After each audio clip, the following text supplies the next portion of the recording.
Hi hello ನಮಸ್ತೆ. ನಾನು doctor Vinay ಚಕ್ರವರ್ತಿ, ಮಕ್ಕಳ ತಜ್ಞರು. ನಾನು ಇವತ್ತು ನಿಮ್ಮ ಹತ್ರ ಹಂಚ್ಕೊಳ್ತಾ ಇರೋಂಥ ವಿಷಯ, 1 ವರ್ಷದ ಒಳಗಿನ ಮಗುವಿಗೆ ಹಸು ಹಾಲನ್ನು ಕೊಟ್ಟರೆ ಯಾವ ರೀತಿಯಾದ ಪರಿಣಾಮಗಳು ಬೀರುತ್ತೆ, ಅದರಿಂದ ಆಗುವಂಥ ಅನಾರೋಗ್ಯದ ಪರಿಣಾಮಗಳು ಏನು ಅನ್ನೋದನ್ನ ನಾನು ಇವತ್ತು ನಿಮಗೆ ತಿಳಿಸ್ತೀನಿ. ತುಂಬ ಪೋಷಕರು ನನ್ನ ಹತ್ರ ಕೇಳುವಂಥ ಒಂದು ಪ್ರಶ್ನೆ ಇದು. ಯಾಕೆ ಸರ್ 1 ವರ್ಷಕ್ಕಿಂತ ಕೆಳಗಡೆ ಇರುವಂಥ ಮಗುಗೆ ಹಸು ಹಾಲು ಕೊಡಬಾರ್ದು?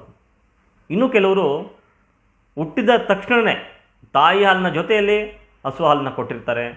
ಕೆಲವು ಮಕ್ಕಳಿಗೆ 3 ತಿಂಗಳಲ್ಲಿ ಹಸು ಹಾಲನ್ನು ಸ್ಟಾರ್ಟ್ ಮಾಡಿರ್ತಾರೆ.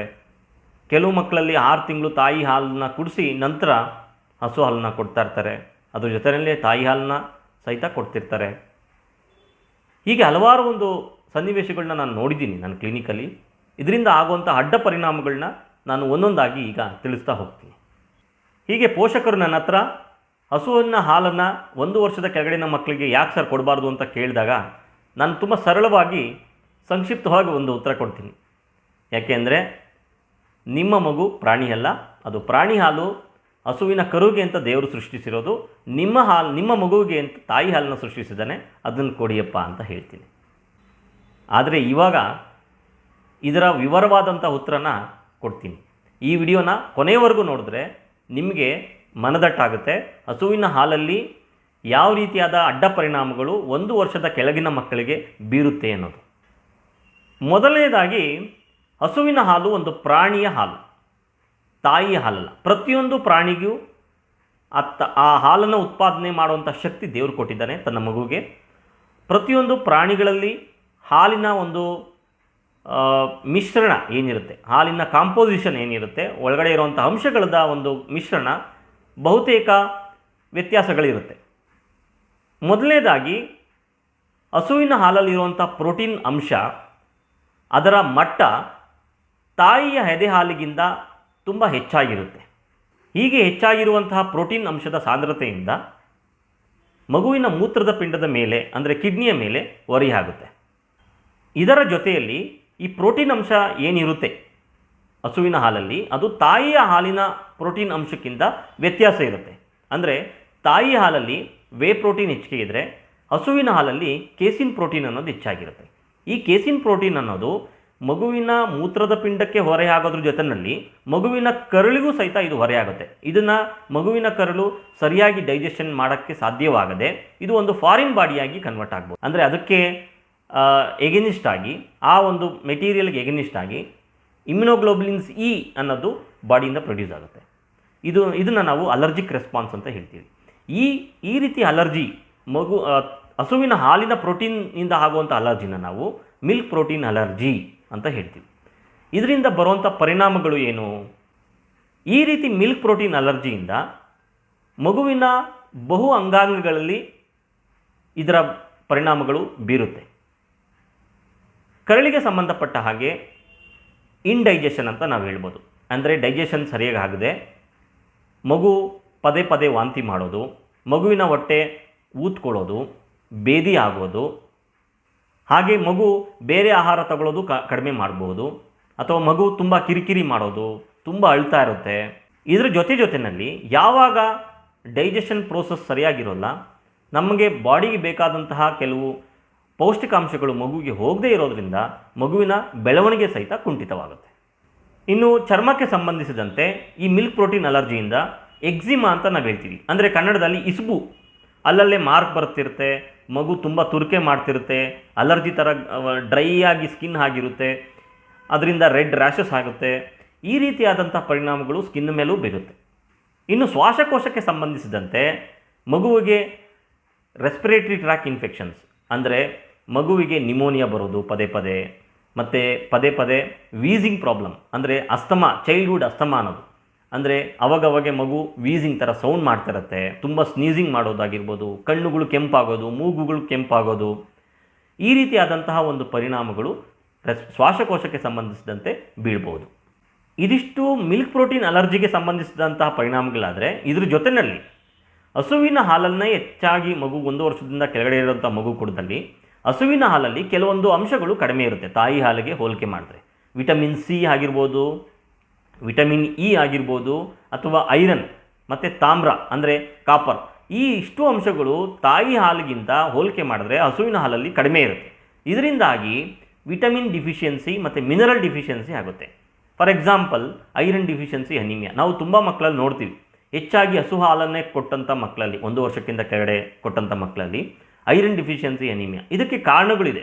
ಒಂದು, ಮಿಲ್ಕಲ್ಲಿರುವಂಥ ಕ್ಯಾಲ್ಶಿಯಂ ನಮ್ಮ ಊಟದಲ್ಲಿರುವಂಥ ಐರನ್ ನಾವು ತಗೊಂಡಾಗ ಮಗು ಕೊಟ್ಟಾಗ ಆ ಕ್ಯಾಲ್ಶಿಯಂ ಐರನ್ ಜೊತೆ ಕಾಂಬಿನೇಷನ್ ಆಗಿ ಆ ಐರನ್ನ ಅಬ್ಸಾರ್ಪ್ಷನ್ ಮಾಡೋದನ್ನ ಪ್ರಿವೆಂಟ್ ಮಾಡುತ್ತೆ. ಇದರಿಂದ ಮಗುವಿನ ಕರಳಲ್ಲಿ ಐರನ್ ಅಬ್ಸಾರ್ಪ್ಷನ್ ಕಡಿಮೆ ಆಗುತ್ತೆ. ಇದರಿಂದ ಹಿಮೋಗ್ಲೋಬಿನ್ ಪ್ರೊಡಕ್ಷನ್ ಕಮ್ಮಿ ಆಗುತ್ತೆ. ರಕ್ತದಲ್ಲಿ ಹಿಮೋಗ್ಲೋಬಿನ್ ಕಂಟೆಂಟ್ ಕಮ್ಮಿ ಆದಲ್ಲಿ ಅದನ್ನು ನಾವು ಅನಿಮಿಯಾ ಅಂತ ಹೇಳ್ತೀವಿ. ಅಂದರೆ ಕಾಮಾಲೆ ಅಂತ ಹೇಳ್ಬೋದು, ಬಿಳಿ ಕಾಮಾಲೆ ಅಂತ ನಾವು ಕನ್ನಡದಲ್ಲಿ ಹೇಳ್ತೀವಿ. ಇದರಿಂದಾಗಿ ಮಗುವಿನ ಬುದ್ಧಿ ಬೆಳವಣಿಗೆ ಅಂದರೆ ಬ್ರೈನ್ ಡೆವಲಪ್ಮೆಂಟ್ಗೆ ಬೇಕಾಗಿರುವಂತಹ ಒಂದು ಮೇಯ್ನ್ ಅಂಶ ಹಿಮೋಗ್ಲೋಬಿನ್. ಯಾಕೆಂದರೆ ಹಿಮೋಗ್ಲೋಬಿನ್ ಅನ್ನೋ ಒಂದು ಅಂಶ ನಮ್ಮ ಶ್ವಾಸಕೋಶದಲ್ಲಿರುವಂಥ ಆಕ್ಸಿಜನ್ನನ್ನು ತಗೊಂಡು ನಮ್ಮ ಬ್ರೈನ್ ಮತ್ತು ಎಲ್ಲ ನಮ್ಮ ಅಂಗಾಂಗಗಳಿಗೆ ಹೋಗಿ ತಲುಪಿಸುತ್ತೆ.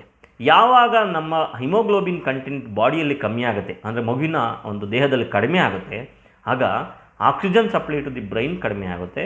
ಎಲ್ಲೋ ಒಂದು ಪ್ರಮಾಣದಲ್ಲಿ ಮಗುವಿನ ಬುದ್ಧಿ ಬೆಳವಣಿಗೆ ಅಂದರೆ ಬ್ರೈನ್ ಡೆವಲಪ್ಮೆಂಟ್ನು ಸಹಿತ ಕುಂಠಿತ ಮಾಡಬಹುದು. ಇದರ ಜೊತೆಯಲ್ಲಿ ಹಸುವಿನ ಹಾಲು ನಾನು ಆಗಲೇ ಹೇಳಿದಾಗೆ ಗ್ಯಾಸ್ಟ್ರೋ ಇಂಟೆಸ್ಟೈನಲ್ ಸಿಸ್ಟಮಲ್ಲಿ ಅಂದರೆ ಕರಳಲ್ಲಿ ಯಾವಾಗ ಡೈಜೆಷನ್ ಆಗದೆ ಉಳಿಯುತ್ತೆ, ಇದೊಂದು ಫಾರಿನ್ ಪಾರ್ಟಿಕಲ್ ಆಗಿ ಕನ್ವರ್ಟ್ ಆಗಿ ಆ ಒಂದು ಎಳೆಯ ಕರಳು ಏನಿರುತ್ತೆ ಮಗುವಲ್ಲಿ ಆ ಒಳಗಡೆ ಸಣ್ಣ ಸಣ್ಣ ಗಾಯಗಳು ಮಾಡುವಂಥ ಚಾನ್ಸಸ್ ಇರುತ್ತೆ. ಇದರಿಂದ ಬ್ಲೀಡಿಂಗ್ ಆಗ್ಬೋದು. ಮಗುವಿನ ಮೋಷನ್ನಲ್ಲಿ ನಾವು ಎಷ್ಟೊಂದು ಮಕ್ಕಳಲ್ಲಿ ಈ ಮಿಲ್ಕ್ ಪ್ರೋಟೀನ್ ಅಲರ್ಜಿನ ಐಡೆಂಟಿಫೈ ಮಾಡೋದೇ ಈ ಸಿಂಪ್ಟಮಿಂದ. ಕೆಲವೊಂದು ಮಕ್ಕಳು ಬರ್ತಾರೆ, ಏನೂ ಇರಲ್ಲ ತೊಂದರೆ, ಮಗು ಆರೋಗ್ಯವಾಗಿರುತ್ತೆ, ಆದರೆ ಮೋಷನಲ್ಲಿ ಅಂದರೆ ಸ್ಟೂಲಲ್ಲಿ ಆ ಕಕ್ಕಸಲ್ಲಿ ರಕ್ತದ ಒಂದು ಅಂಶ ಇರುತ್ತೆ, ಸ್ಟ್ರೀಕ್ಸ್ ಆಫ್ ಬ್ಲಡ್ ಅಂತ ನಾವು ಹೇಳ್ತೀವಿ.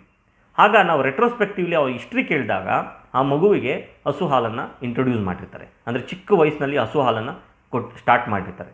ಸೊ ನಾವು ಯಾವಾಗ ಹಸು ಹಾಲು ಸ್ಟಾಪ್ ಮಾಡ್ತೀವೋ ಈ ರೀತಿಯಾದ ರಕ್ತ ಬರುವಂಥದ್ದು ಮೋಷನಲ್ಲಿ ತಾನೇ ಸ್ಟಾಪ್ ಆಗಿಬಿಡುತ್ತೆ.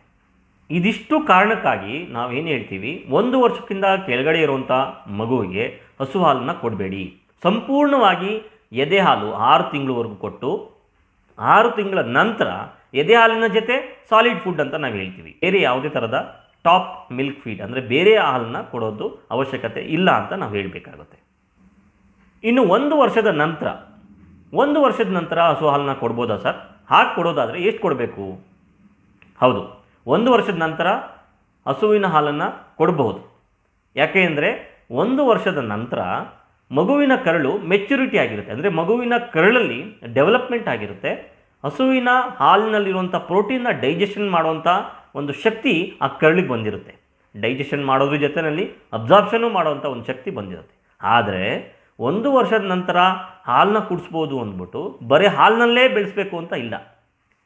ಕೆಲವು ಪೋಷಕರು ನನ್ನ ಹತ್ರ ಬರ್ತಾರೆ, 1 ವರ್ಷ ಅಥವಾ 1.5 ವರ್ಷ 2 ವರ್ಷ ಸರಿಯಾಗಿ ಊಟ ತಿಂತಾ ಇಲ್ಲ ಸರ್, ನನ್ನ ಮಗು ಊಟ ತಿನ್ನಲ್ಲ. ಹಾಗೆ ನಾನು ಕೇಳ್ತೀನಿ, ಏನು ಕೊಡ್ತೀರಾ ಬೆಳಗಿನ ಸಾಯಂಕಾಲದವರೆಗೂ? ಬೆಳಿಗ್ಗೆ 1 ಗ್ಲಾಸ್ ಹಾಲು, ಮಧ್ಯಾಹ್ನ 1 ಗ್ಲಾಸ್ ಹಾಲು, ಸಾಯಂಕಾಲ 1 ಗ್ಲಾಸ್ ಹಾಲು, ರಾತ್ರಿ 1 ಗ್ಲಾಸ್ ಹಾಲು, ಒಟ್ಟು ಕೂಡಿದ್ರೆ 1.5-2 ಲೀಟ್ರ್ ಹಾಲು ಕೊಡ್ತಿರ್ತಾರೆ ಒಂದು ಮಕ್ಕಳಲ್ಲಿ. ಸೊ ಇದರಿಂದಾಗಿ ಮಗು ಸರಿಯಾಗಿ ಊಟ ತಿಂತಾ ಇರಲ್ಲ. ಅವ್ರಿಗೆ ಗೊತ್ತಿರಲ್ಲ ಹಾಲಿಂದ ಊಟ ತಿನ್ನಲ್ಲ ಅಂತ. ಅವ್ರು ಹೇಳೋದಿಷ್ಟೇ, ನನ್ನ ಮಗು ಊಟ ತಿಂತಾ ಇಲ್ಲ, ಅದಕ್ಕೋಸ್ಕರ ನಾನು ಹಾಲು ಕೊಡ್ತಾ ಇದ್ದೀನಿ ಸರ್ ಅಂತ.